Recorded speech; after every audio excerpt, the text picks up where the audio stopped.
Hello, everybody, and thank you for joining me, your host, Tommy Gilbert, as we sit down and take a behind-the-scenes look into Titan athletics with weekly interviews with coaches and athletes. This is Titan Table Talk. Hello, everyone, and welcome back inside the Ames Library podcast studio. It is week 13 of Titan Table Talk as we get close to wrapping up first semester. We'll be joined by both of our head basketball coaches, along with Kate Palmer and Ryan Sroka, and in between we'll welcome in Titan cross-country sophomore Adriana Crabtree. We'll welcome Maya Smith and Kate Palmer. Good to have you joining us coming off a 2-0 week. And let's start by rewinding back to the CCIW opener against Elmhurst, a game that we talked about a week ago, a little bit of a preview. You were expecting a fast-paced game, a lot of speed, Elmhurst running a lot of line changes, getting people in and out quickly. Obviously, Titans putting up 100 points for the first time, and I believe it was 5 years or close to that. How did you feel that game played out overall? Well, I was really surprised at the 101 points that we scored because I was totally watching Elmhurst's score. So that was my focus, was trying to keep that score down as low as we possibly could, knowing how fast-paced that game was going to be. Again, I thought we came out of the gate in that game, played very solid, and we're really playing knock on wood, we're playing great team basketball, and I love that. There are plays that are happening with this team that I go back and watch, and I think that's a highlight reel on ESPN. So really pleased with their performance at home against Elmhurst. Yeah. Kate, when you go back to that game, that's a style of play that we've seen in the conference in North Central at times over the last few years. And it's a style that we're very well accustomed to playing in general. But what's the adjustment like when go from maybe facing a half court team several times throughout the fall to facing a team that is going to run up and down, get as many shots off as they can? What's that adjustment like on defense, especially?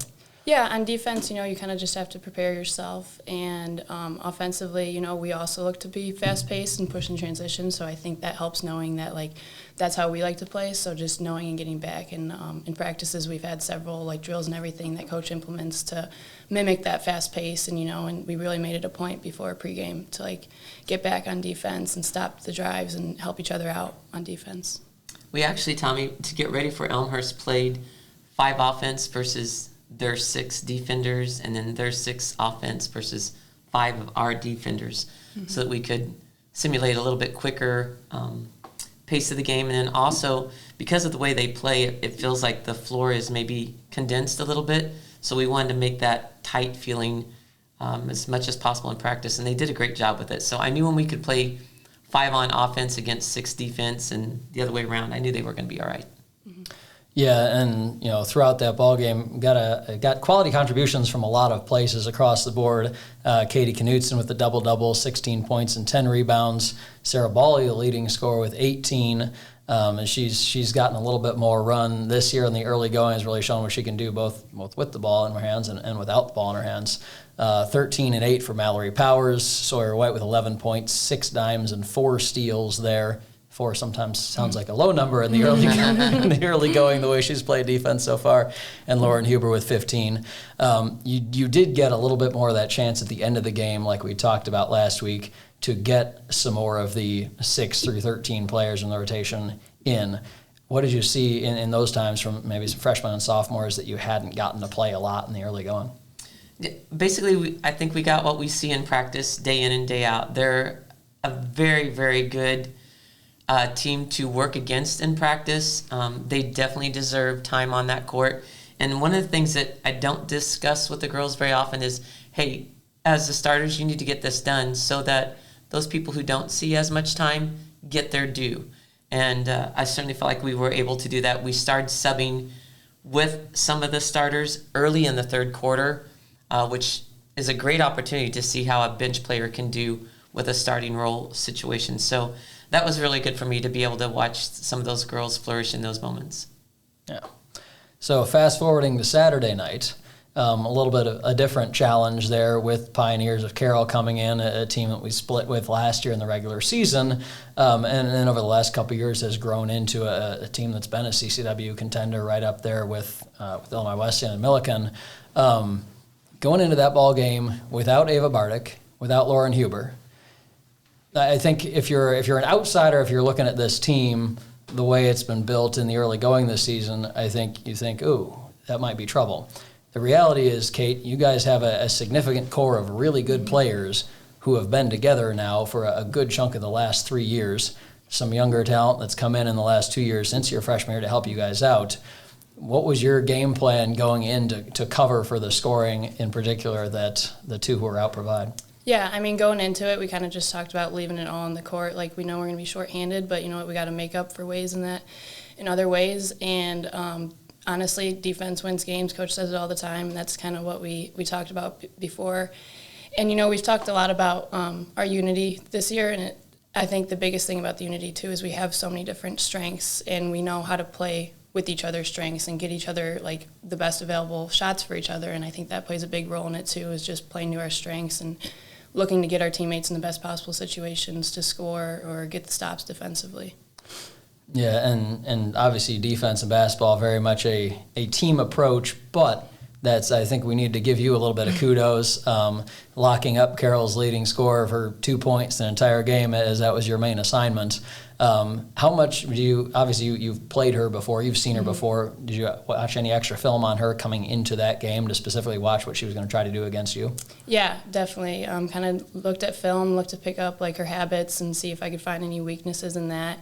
And again, we've played her a lot, so I've known certain tactics that she's tried to use, and honestly just going in with the motivation of looking to shut her down or limit what she wants to do as much as possible, and hopefully from there the rest will cover itself. And you know, a lot of their offense ran through her, so if you shut her down, then it decreases the chances of everyone else trying to feed off her and everything. And I think, like, especially Sawyer and everyone else did a great job of, when she was pressured, like reading those passing lanes and getting in there. And so it wasn't just my pressure, it was everyone else like picking it up too and getting in the lane, digging on her. So yeah, team effort. If you will allow me, Tommy, this is by far the most impressed I've been with Katie Palmer in terms of an all-inclusive game. She's had major highlights. You know, knocked down a three-pointer against DePaul in NCAA regional play to help us win in the last second. Made a ESPN top 10 highlight with a half-court steal and a half-court chuck. But by far, the most impressive I've been with her as an all-around performer.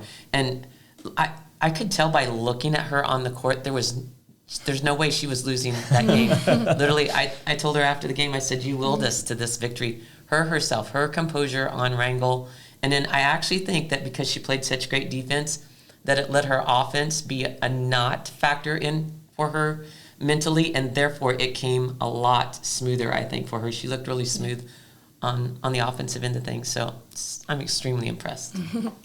The place that I was about to take you there was you know, in the decade and a half or so that I've known you, there's very few things that Maya Smith loves more than a shooter who really, really improves on defense over time. And, exactly. Yep, that pretty much. We had talked, Kate was right, we had talked about, you know, we've lost almost 40 points in our scoring. So what do you make up for that? Do you make that up with quality of shots, quantity of shots? In my mind, and that's what I told them, you have to make it up on the defensive end of side of things. You've got to make sure that they can't score. Let's just let ours take care of ourselves and then see what we can do defensively. But that's the best defensive performance I think we've had as a team, and we needed it. We needed to be better defensively. Yeah, I mean, when you look at that, I mean, it was 14-7 after the first quarter. Get away with not having an overwhelmingly hot start from the field if you hold the Pioneers to 7 points in 10 minutes, 31-18 at the half. You have a legitimately good team that's still searching for their 20th point, 23-24 minutes into the ball game. You got a pretty good chance to come out with the W that evening. And again, you know, got to give Sawyer White some props there on the defensive end. 8 steals along with 15 points and 8 assists. Kate, of course, 16 points for you on the offensive end. I mean, with what Coach Smith was saying earlier, you know, so much of your game has been outside shooting at times, which is probably the part of basketball that can be mentally the streakiest sometimes. Do you feel like the defensive focus, not just in that game, but especially over the course of the year, does that help you with the offensive side? I think definitely, yeah. Like you said, shooting can be a lot mental, and, you know, I think even on defense you can just gain confidence even if they're not scoring, and carrying that over the offensive end. So I definitely agree with Coach on that. Yeah. Looking at the week ahead, hitting the road for the first time in the CCW portion of the slate this year, up at Wheaton, 7 p.m. tip on Wednesday, and then heading up to Naperville to play the Cardinals at 5 p.m. on Saturday before we close out CCW play for a few weeks going into winter break. Anything in particular we're looking for in these two games? Just to continue on, I've loved I mentioned to you, I love our practices. I think this is one of the best practice years we've had. We get in, we work hard, we work extremely well together. Our practice squad, as you would call them, the girls that go against us every day to prepare us for especially games, they're outstanding. I mean, many of them would play on other teams, being some of them possibly even in starting roles. So it's very fun for me. It's one of the funnest years I've had so far, and I tell them every day I'm having a great time. But it's because of what goes on in those moments, those practice moments, the game moments, the bus ride moments. They're just a really fun group to be around. Yeah. And, Kate, as we talk about, trying to get to know players off the court for the benefit of those who are watching, who are enjoying this podcast from the company, perhaps of your couch at home. Give us a little bit of insight going back to like your junior and senior year of high school. What was initially that drew you from Geneva to come down to Illinois Wesleyan and play here? Yeah, for sure. So end of junior year was COVID and everything, and I knew I've always wanted to play basketball in college, and going through recruiting process throughout COVID was different and everything. And I think I didn't even commit here till like it was after I graduated my senior year. So it was like a later process and everything, but it was a lot of pressure. I remember getting recruited, but then once I made the decision, it was like a weight off my shoulder. And I think even like the day that like my parents dropped me off here at Wesleyan, they're like, coach is like, you're not homesick, like you're fine, we can tell, like you're all good, like. And I've never regretted the decision, and it's been great, and I've made some of like my best friends here, and yeah. Really looking forward to seeing everything that you guys continue to do the rest of the year. Good luck this week. Once again, you can catch the Titans in person if you're up in the suburbs, 7 p.m. tip at King Arena on Wednesday, 5 p.m. on Saturday at North Central, or catch the live streams. Links are all on iwsports.com. Good luck this week and this weekend. Thanks for joining us. Thanks, Tommy. Thank you. We'll be back in a few minutes with Adriana Crabtree. Why is Illinois Wesleyan the #1 school in Illinois for jobs? Maybe it's because we're the AND University. That's right, A-N-D. And. Here you can explore the arts and study in a pre-professional program, double major, and play a sport, do an internship, and study abroad. Your opportunities are endless. Set yourself apart with a degree from Illinois Wesleyan.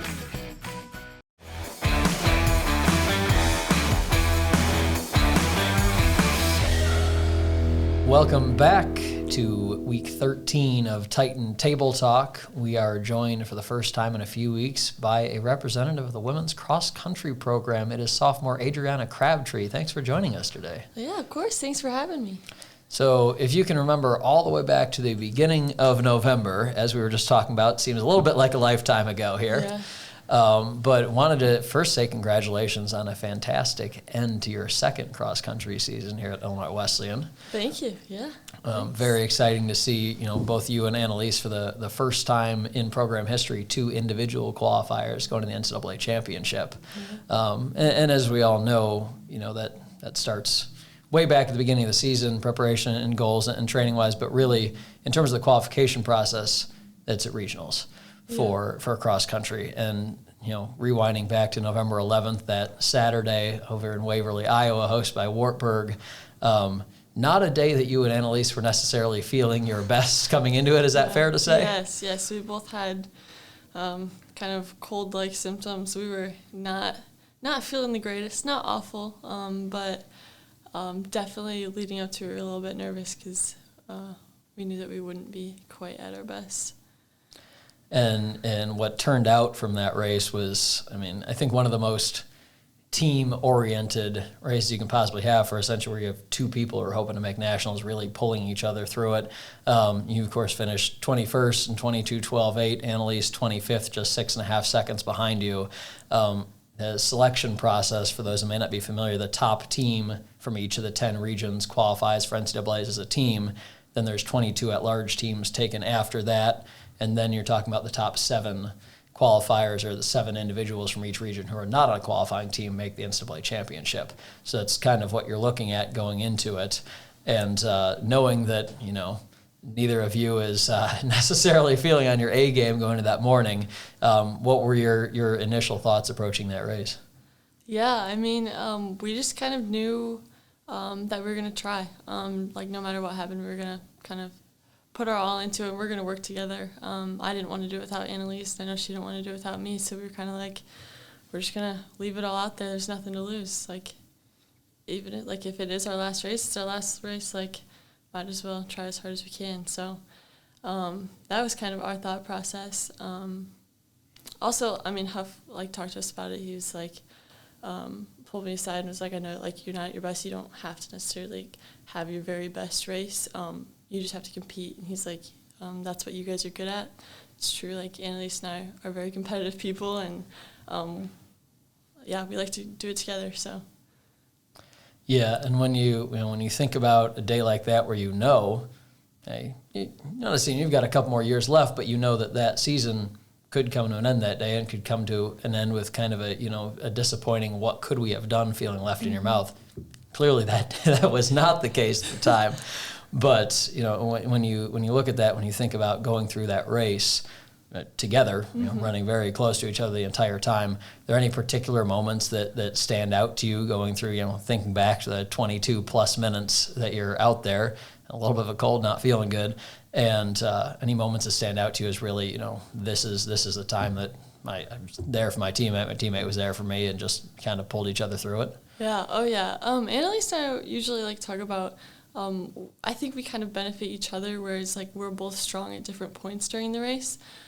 She takes it out strong, and my goal is to just go out with her. That's we always talk about it. She's like, I'm going to take it out hard, and I'm like, okay, I'm gonna stick with you. And then I go through a strong phase, and then usually right in the middle, I need Annalise to pull me, and then I kind of pull her towards the end. That's usually how it goes. Not every race, obviously, but I think that's what kind of makes us such a good little duo. But there's definitely points when I needed her going out hard. She took it out hard, and then we were kind of chilling. There was good competition, and it was a lot of fun. We definitely we were in a pack with other CCIW girls. So a girl from Augustana, Emma Odell, Alyssa Ruiz from Milliken, and at one point we all found ourselves together, and we were kind of cheering each other on, which is really cool. I really like the CCIW. Everyone's really friendly, and so I think during the race, I like to talk during races. It gets my mind off the fact that it's really painful. So it's just good job, CCIW represent, let's go, let's do this together. So yeah, that's kind of what happened during the race, and then towards the end, CCIW was still it was a battle towards the end, which is kind of a conference, we were all fighting. So yeah. I think it's hard for your average non-runner to sit there and think about, oh yeah, in the middle of a 22-minute race, we're out there, talking and cheering each other on, when the average person sitting while they're watching this is thinking, I can't picture myself running 6K, period, let alone being able to run it at a championship level and encouraging my teammates verbally at the same time and have enough air to do that. Yeah, it's definitely not always the easiest thing, but my teammates also make fun of me for being able to do that. Maybe that means I should be running faster, but also it definitely gets my mind off of it, and it helps me. Motivating other people, I find also motivates myself. So whatever helps, and to me it's worth the extra breath. Yeah. So yeah. It's not we talk a lot. It's still kind of short. We got this. Yeah. So we fast forward a week, NCAA championships out at Newville, Pennsylvania. Of course, your first national experience as a cross-country runner, got to represent the Titans at outdoor track and field nationals in the steeplechase last spring, and also the first time that the Titans had 2 individual qualifiers at that meet, alongside, of course, Annalise Chudy. And, we all know that's a tough course to run out there. Great race for you, finishing 105th, Annalise 235th, getting a chance for her to go back 2 years in a row. An awesome achievement, certainly. But what everybody else doesn't see when you're just looking at a race result or recap is the great experience that it is to get to go out to a national championship event in any sport. And take us through the rest of that weekend, and first starting just otherwise aside from the race, what else was the rest of that weekend like for you? It was a lot of fun. It was a lot of just like fun moments with coaches, Annalise. Like it was a really fun time, and it was also like just really nice. Just like realizing, like recognizing that like we made it this far, and not very many people get this like honor, and like we wouldn't, like it was very like an appreciative moment for me. Like I wouldn't be here without all of these people that are around me, like without my team, and all of that. So I think that was kind of on my mind going into it. Like no matter how I do, like appreciate like where you're at and like be in the moment. So yeah. Yeah, absolutely. And sometimes, especially for, sophomore, your first time at that race, it can be overwhelming at times being able to take that step back and appreciate, okay, this is where my hard work and where my team's, my coach's hard work has gotten me. Enjoy the moment, experience it. It's going to be a great benefit down the line too. Yeah.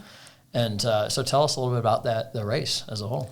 Oh, it was scary. I'm gonna be honest, I was really scared going in. It was so nice to have Annalise with me. Without her, I think I would have been all nerves, but we kind of talked it out and we were like, all right, we got this. Leave it out there, kind of give it our all, and it's all you can really ask for.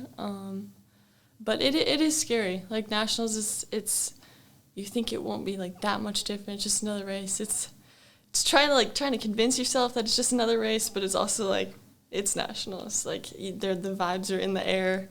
It's intense, but it's also just really fun. I'll like remember it for forever because it's just like one of those things. But I will say that the course was rather difficult. I was not anticipating all of the hills. We ran the course we went out there on Wednesday, and then we ran the course on Thursday, then competed on Saturday, and we had no idea what the course looked like. We were like, hopefully it'll be like pretty flat, like pretty good. First mile, relatively flat, nice course, and then you hit the woods, and I don't even think the cameras could follow into the woods because of how hilly it was, which I didn't know if it was just like the Midwest, like flat in us that like we're used to.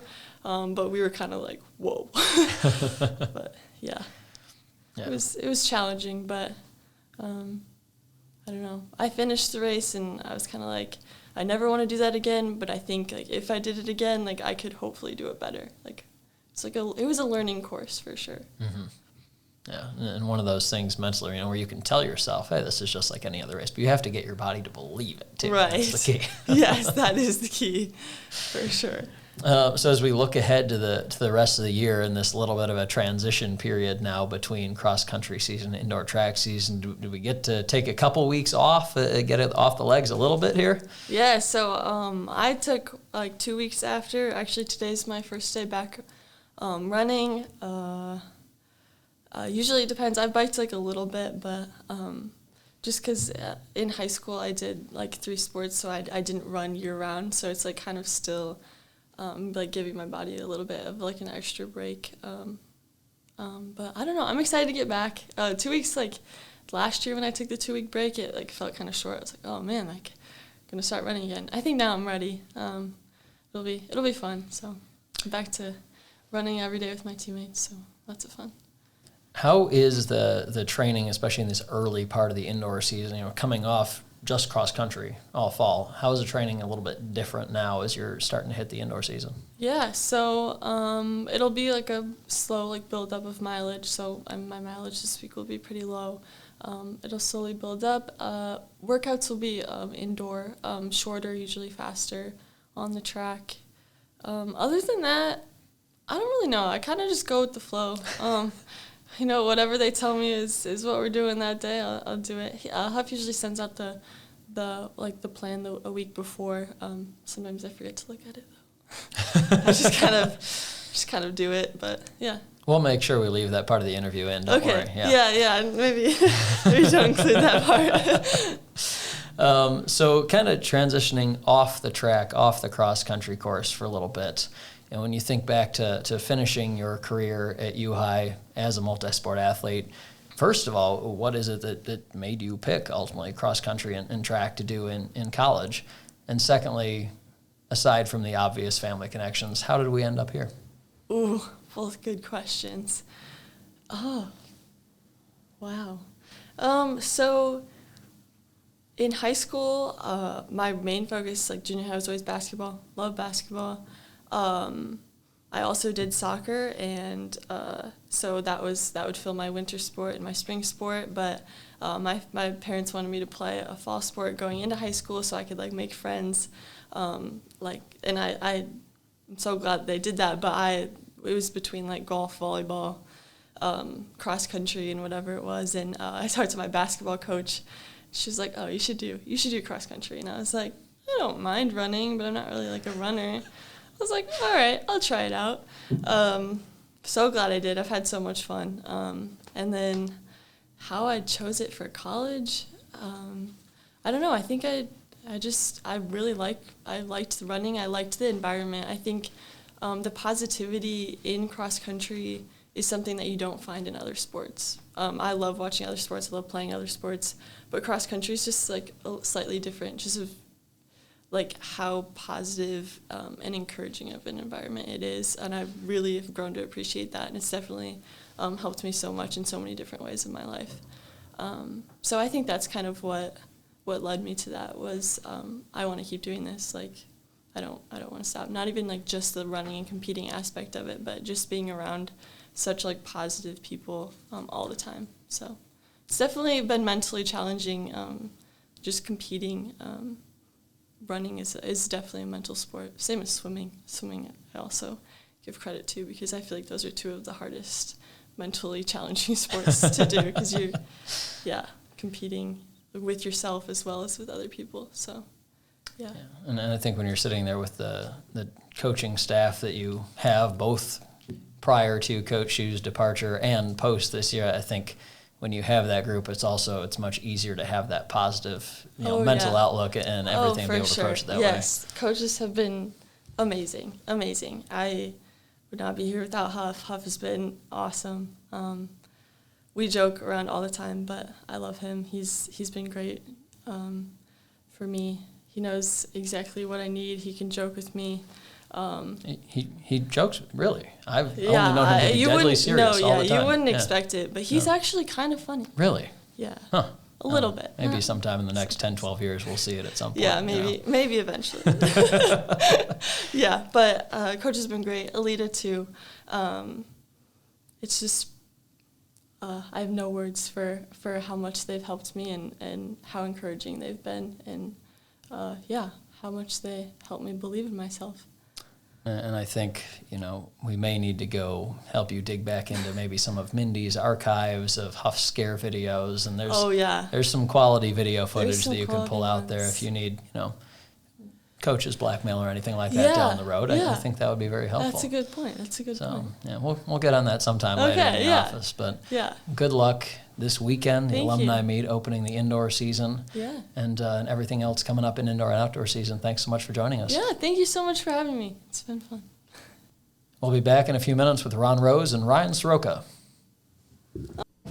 Hey there, Titan fans. The Titan Streaming Network is looking for new sponsors for the 2023-2024 season. If you are interested in sponsoring the live streams and having your brand or company showcased during the games, don't hesitate to reach out to live stream coordinator Tyler Wilson at twilson2@iwu.edu. Together we can form a partnership that helps all sides and allows us to continue showcasing and supporting Titan athletics. Thank you, and go Titans!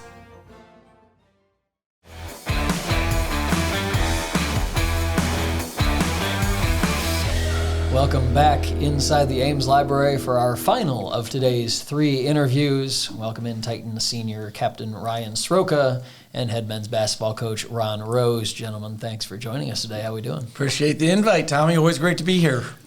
Yes. Thank you. Yes, it is. Quick recap of the CCW opening week last Wednesday. A tough 90-73 loss up at Elmhurst. Game the Titans led by 2 at halftime, and I want to apologize, Ron, that in all of the discussion of second half defense last week, we may have jinxed you a little bit. Still a 3-point game with 11 minutes to go before Elmhurst got hot down the stretch. Luke Yoder, 17 in that one. Ryan Sroka, 12 points, 5 rebounds on 5 for 10 shooting. Obviously a tough last 10 minutes of that ball game, but a road game against a really tough CCW contender to open the season. You find out a little bit what you're made of there in moments like that, even in early December, late November, as the case was. What were your takeaways coming from that game? Well, it was actually a 1-point game with 7 minutes to go. It was still an 8-point game with under 4 minutes to go. With the ball, with the chance to make it a 2-possession game. So the score is a little deceptive. Yeah. I thought it was a much more competitive game than that. We did let it get away. It kind of unraveled on us those last 3-4 minutes. But I'll let Ryan talk about it. I think I think we learned a lot about ourselves in areas we have to get better. The CCIW games are always going to be tightly contested. They're going to be intense. It was an incredibly physical game. And I think we learned a lot from that hopefully will help us improve moving forward. Yeah, to bounce off that, I mean, obviously disappointing first conference game loss, especially to a really a rival these days in Elmhurst. Since I've been here in my 4 years, we've built that to be a rivalry and something we take pride on. So anytime you kind of lose like that, it is very disappointing. I did feel like we did a lot of good things, especially in the first half, in terms of competing and playing hard. It just kind of felt like in that last 7 minutes, we might have ran out of gas or that energy and focus. And, some personnel stuff, they got a lot of three-pointers from, good shooters, and that, really slipped our way. And, that's a testament to the focus that we didn't have for all 40 minutes. But Elmhurst saw that we were probably number 20 in the country. They're always fired up to play us, especially at their place. So they definitely, you could tell, had some fire going up against us at home first game and wanted to make a statement, and they did. So tip the cap to them, but definitely something to learn from in that first game. You got to be able to, when a team goes on a run like that, we have to figure out how you minimize that, how you can turn that back around, get the momentum back in your favor. And we never did that those last 4 minutes. They just it was a wave of everything kind of went their way. And not in terms of they made the plays and we didn't down the stretch. And I think that's something that as we grow as a team, trying to play 40 minutes has been one of our goals. We've done it a couple games, I think, but for the majority, we've played well in parts of every game, and then we've had some letdowns parts of every game. So as we grow that to 40 minutes, hopefully some of those closely contested games will come out on our side. One of the blessing and a curse, so to speak, of how well you guys have played defense as a team in the early going is that you don't have a lot of experience in responding to those extended runs that opponent puts together because they just haven't put together many against the defense so far. Fast forwarding to Saturday, home opener for the CCW portion of the season against Carroll, a team that was picked last in the CCW and then was off to very much a not last place finish start to the season, 6-1 coming in, had played a competitive game with the Warhawks, UW Whitewater, and then had gone to Chicago and beaten North Park on the road. So certainly perhaps a little bit of a step up from where the other 8 coaches in the CCW saw the Pioneers program at this point. Picked up the first CCW victory of the year Saturday night, 79-69. Hot shooting from outside in particular, 11 for 22 from deep for the Titans, 47% overall from the floor. Had a 4-point lead at halftime and then used that 14-2 run in the early portion of the second half to really build a lead that mostly stood at about 8 to 12 points on average for the rest of the half. Takeaways from the CCW home opener? Well, Carroll's a good team. Yeah. They came in, I believe they were 6-1, had been playing with a lot of confidence. They play very hard. The preseason polls are just that. They're preseason polls that are based on last year, the previous year. And, I think they came in with a lot of confidence. Like you mentioned, Wisconsin Whitewater, who's ranked number 1 in the country, played them very closely right down to the end. So we had a lot of respect knowing that it was going to be a hard-fought game. And I thought our defensive intensity and focus was really good throughout. The technical things or how you play will continue to get better. Execution, really the whole thing that our group focused on was energy and effort and connectivity to each other. And I thought we did a really good job in those things. Yeah, bouncing off that, they are a very good team, and we did not sleep on them going into Saturday. We knew they beat North Park on the road. I think lost to Whitewater by single digits. So we knew they were very confident and very fiery group of guys, and they have a ton of talent. So we knew coming in that we had to play well to win that game at home. And, they never – one thing about that game is they never went away. We would get a little run here and there, but they would always hit the three or get a rebound that kept them in it. So credit to them. But I felt like we played connected, more connected than that loss to Elmhurst, like Coach was saying. I felt like guys stepped up and hit some shots, played a little bit more confidently, and had a lot of good additions off the bench too, and provided that spark too. I think captains like Ryan, Luke, Evan, their voices were prevalent throughout the game. I think one of the things is just playing with a lot of confidence, and you gain confidence when guys are talking to each other. There's that communication. I thought it was one of our better games in terms of that focus. I thought these three captains did a terrific job of leading. And as Ryan mentioned, one of the things that we've discussed earlier is, we have a lot of depth on this team. And I thought guys were really ready to step in when their numbers were called. Had a lot of guys step up and play well Saturday. Yeah, and that's so much what you need to get through the CCW slate that is as rugged as any conference in the country when it comes to men's basketball. Certainly, this coming week, no exception. 7 p.m. tip-off on Wednesday night against North Park, a team that's off to a little bit of a rough start to the year by last year's standards, but a Sweet 16 club last year, 24-6. Had a loss last week to Carroll and then lost to Elmhurst by 5. So they've seen the same two opponents that we have so far. 2 losses, but 2 very competitive ball games, and a team that's going to be probably playing with a little bit of edge, a little bit of something to prove coming into the Shirk Center on Wednesday night. Both teams are. I mean, it's sitting at 1-1, and the formula has always been to put yourself in a position to compete for conference championships. You got to protect home court. And so we know North Park's going to come in, like you said, their backs are to the wall, having lost a couple games. They're very talented, incredibly athletic, play fast. We had 2 intense games with them last year. They beat us both times. And so we know that the type of team they were nationally ranked in the preseason, so we know what they're capable of. I think Coach said it best, and I even told our guys, we had a 11 a.m. lift this morning, that it's going to be a dogfight Wednesday. Both teams really want this next one. They, again, like he said, have their backs to the wall. But, again, we have something to prove. We lost both games to them last year. We're hungry, and we felt like we should have won both those games last year. So we have something to prove, too. So it's going to be a dogfight here come Wednesday. Yeah. Should be a fun one. And the last time either Titan basketball team will see the floor of the Shirk Center for a little while now coming up. Till January. So Ryan, turning your attention to yourself a little bit now in your second year as a starter, second year as a co-captain as well. One of the unique aspects of this team, growing over the last couple of years, but maybe this year more so than even many others, is how deep the roster is. We've talked about it a couple of times already.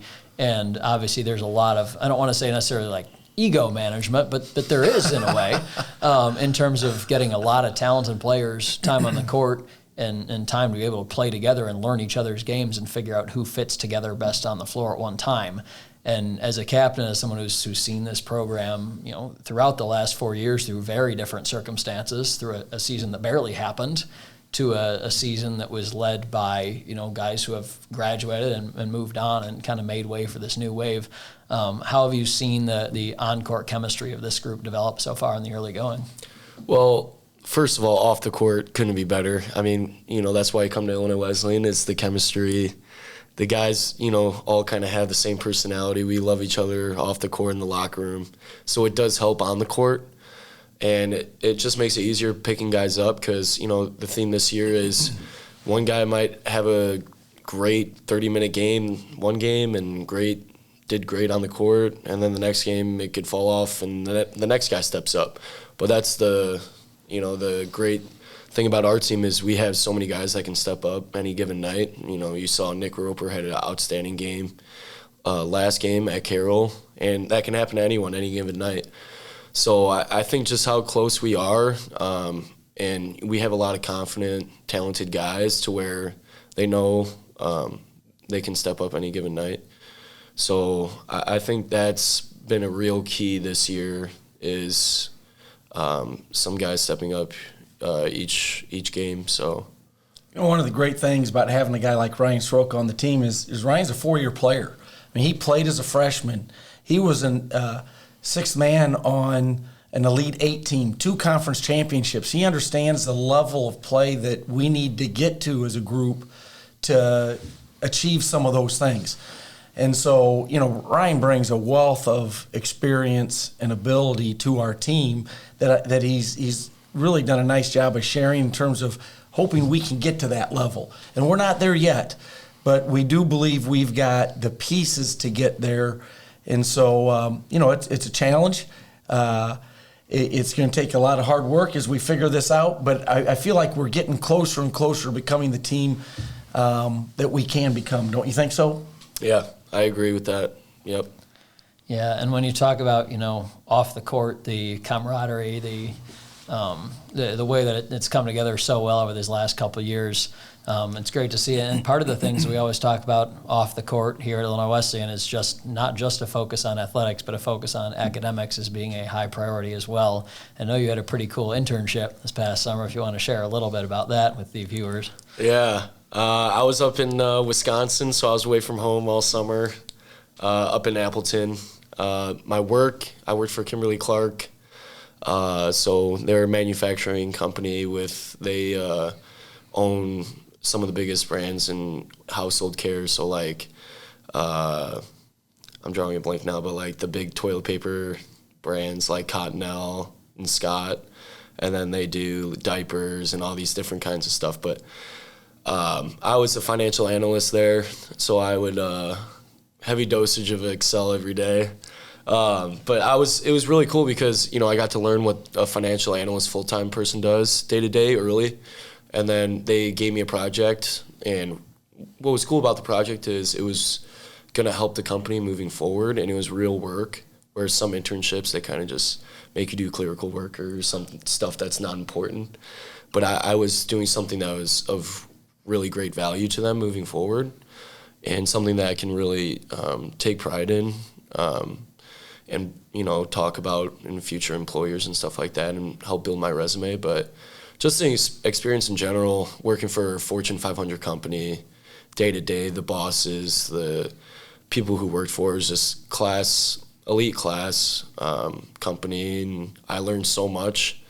But I will say I learned a lot about myself this summer, just the grind, working 9 to 5, and then also enjoying your senior year, aren't you? Yeah. Appreciate college a little bit more. Yeah, you do. You appreciate the naps. I usually take a nap every day. Can't do that. So I was hammering. I got it right here. I was hammering 2 cups of coffee every day.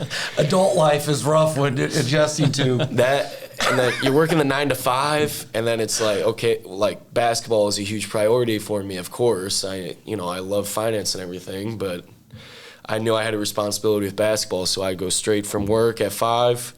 I'd go to this local high school and then put in work. I'd go lift weights for an hour and then play basketball for at least an hour, 2 hours.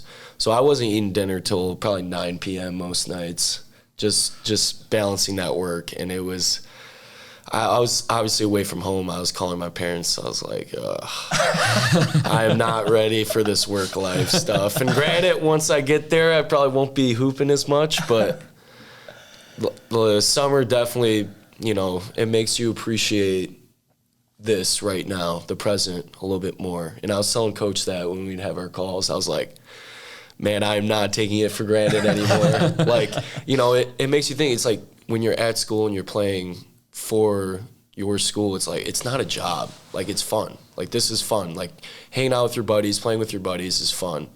I know what work looks like, and that's... It's called work for a reason, right? It's work, but... Well, and I'll say this about Ryan. He's a worker. I mean, he loves the process, and we love guys who love the process of getting better. Like going to the weight room isn't a chore. They look forward to it because they know it makes them better. Getting on the court, getting shots up. And I always said about Ryan, he kind of has a slow burn. Like he's intense and he's into it. And whether it's a ball handling drill, a shooting drill, he's given his all. So it's that old ball is life. He loves the baller's life. He loves the work. And I think people don't realize how much time these guys put in to being good basketball players. And whether it's in the weight room or on the court, or open gyms, whatever it is, in preparation during the summer and fall on their own. But it's great when you have older guys setting an example for younger guys of what it takes to be really good. And kind of getting back to Ryan has been a part of really good teams and understands the work that goes into that. So that's a huge benefit. It's something that we take pride in our program that's passed down. Ryan saw it from older guys when he was an underclassman. He's passing it on to younger guys, and I think that's what successful programs have. Yeah, absolutely. One other revelation that came out as we were sitting in here before we began this conversation is that, Ron, we're going to go back to this. When did you first set foot here in the Ames Library? What would you say was your first trip here? It was built in 2001, I think.